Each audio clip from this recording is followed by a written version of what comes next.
This is ABC 7 News at 6:30. If you're afraid of microwaving plastic or maybe feeding your infant from a plastic baby bottle, it is probably because you've heard news reports many times about the toxic chemicals contained in plastic. But what you might not realize is those reports have been based on the research of a very small subset of scientists whose work has been called into question by independent toxicologists and regulatory agencies around the world.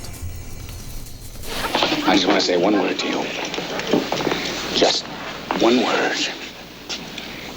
Yes, sir. Are you listening? Yes, I am. Plastics. 41 years later, plastics is still a buzzword.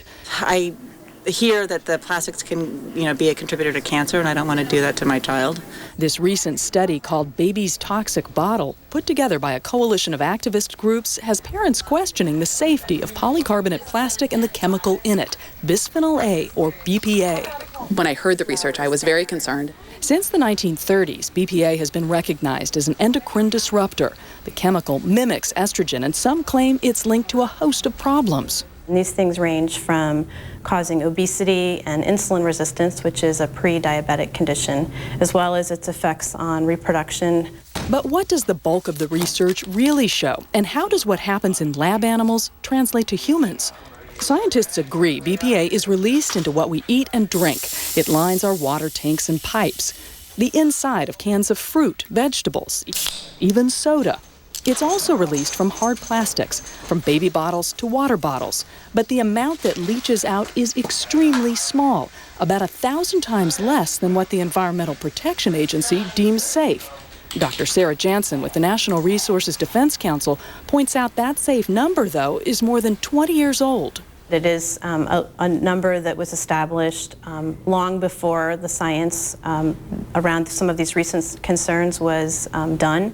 It's an old number on lifetime carcinogenicity studies in rats and mice. They were looking for tumors. They weren't looking for, which is the current controversy, about developmental toxicology, reproduction toxicity. Toxicologist Calvin Wilhite is with California EPA. He recently completed a 2-year BPA risk assessment on his own time with NSF International, a not-for-profit public health and safety company. The goal? To sift through the more than 4,000 studies on BPA, carefully analyzing the scientific data and determining a more current safe number for humans, what's known as a reference dose. You want to find a dose where it doesn't do anything. And then he says divide that by uncertainty factors, making the number even smaller. 99% of our exposure to BPA comes from eating and drinking it. Toxicologists explain when it's processed in the lining of our gut and our liver, a sugar is attached, detoxifying it. It's no longer an endocrine disruptor, and it's excreted from our bodies. Now, humans actually metabolize it more efficiently than rats do. But when low doses of bisphenol A are injected into lab animals, the results are quite different, and Wilhite cautions not relevant. We must go back to the route of exposure. If I inject it in my brain, or if I inject it in my veins, or if I inject it in my skin, I can demonstrate your endocrine disruption. I cannot demonstrate it through reproducible oral studies. It doesn't happen. This is why it's so important to have independent scientists look at the bulk of the data and understand, because environmental groups also could be misunderstanding the science. They could be very convinced by a fringe group of scientists. They could themselves believe in their hearts that chemicals are bad without necessarily understanding the toxicology, the science, the epidemiology, the statistics behind what those studies are. Professor Rebecca Goldin is Director of Research for Statistical Assessment Services, or STATS, a nonprofit, nonpartisan organization dedicated to the responsible use of scientific data and statistics by the media. She points to the recent toxic baby bottle study, which wasn't reviewed by independent scientists. It showed very small amounts of BPA leaching into bottles under extreme conditions when they were heated to 176 degrees for 24 hours. The worst case scenario is when some of the soap in the bottles kind of cakes onto the bottle, and you heat these bottles for very high levels, and then you don't really notice it, so you don't rinse it out. What you find is still that amount is about 3% of what the tolerable daily intake is established by the European Food Safety Authority. In fact, the European Food Safety Authority is known for being much more risk-adverse than the FDA. It operates under the precautionary principle, which means scientific consensus isn't needed to take action. 2 years ago, it reviewed bisphenol A and found low-dose effects in rodents have not been demonstrated in a robust and reproducible way. And based on the current science, it actually raised its safe number for BPA, believing it to be less toxic than previously thought. But the NRDC and Dr. Jansen are concerned by the influence of the plastic industry. They favor research by academia. The majority of the studies which have found no effect were funded or done by industry, which has a vested interest in keeping this chemical available on the market. That, in fact, is true because the U.S. EPA is not going to fund the study. But Wilhite points out the contract labs in which those studies are conducted are regulated by auditors and must maintain what's known as GLP, good laboratory practices.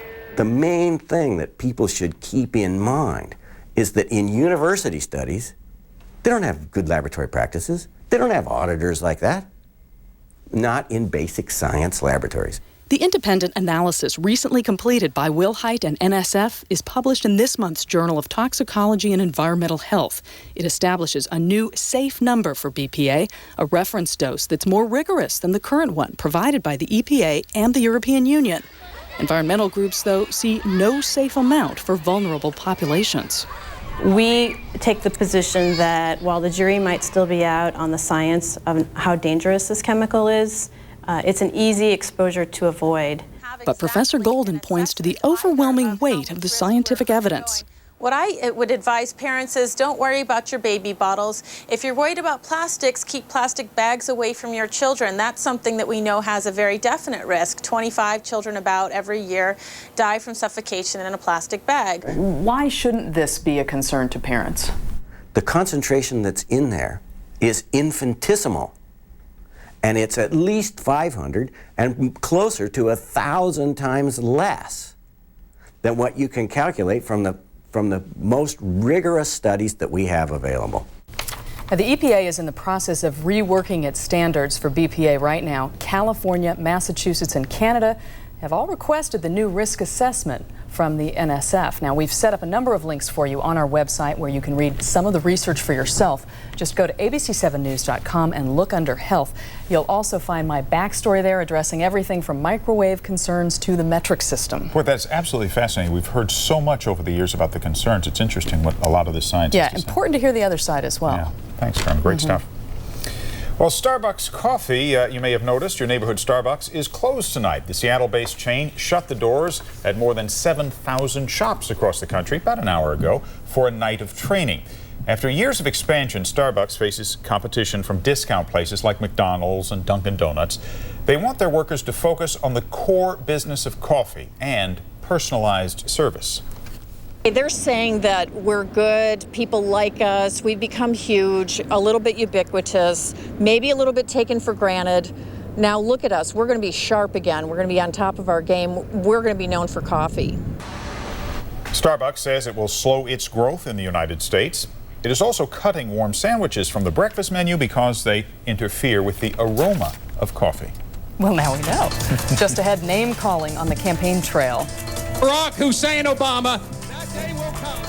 Tonight, why John McCain had to apologize for comments he didn't even make. And the chaos and confusion that resulted from a massive statewide power outage today in Florida. All new, she walked away from a six-figure salary to eat. Did you have to go to the dumpster to do that? Garbage. Then a suburban soccer mom by day, stripper by night. Why did you choose to come public? Next to Oprah. Tomorrow at 4 here on ABC 7. Tomorrow, right before Oprah, outsmart your day-old veggies. Wilted, dry, no problem. How to maximize what you have on hand. Then why everyone's talking about Oprah's Big Give. The View from the Bay, tomorrow at 3 on ABC 7. Disney on Ice presents Princess Wishes, where believing is just the beginning. See your favorite Disney princesses.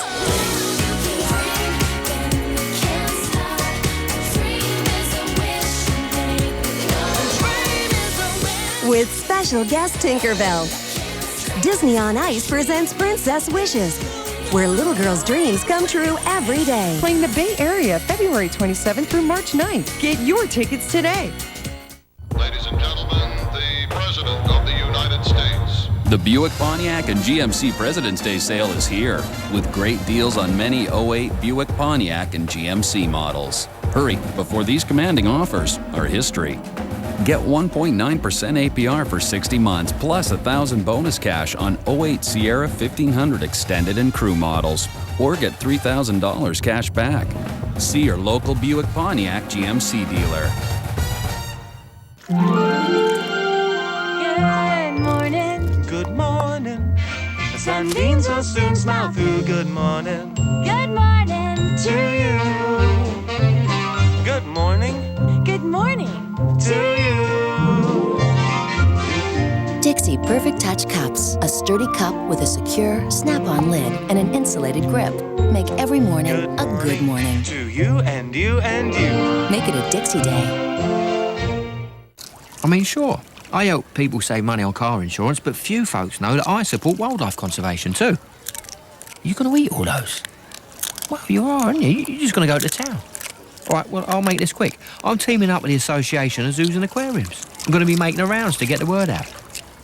Are those clams? I love clams. Do you want to offer me any? Apparently not.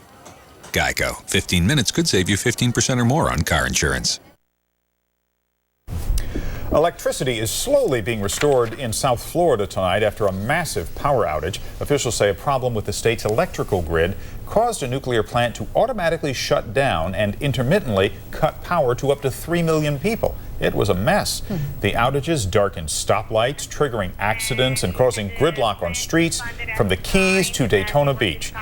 Emergency crews scrambled to get people who were stuck in elevators. Authorities say there were no safety concerns at the nuclear plant, however, but they are still working to pinpoint the exact cause of the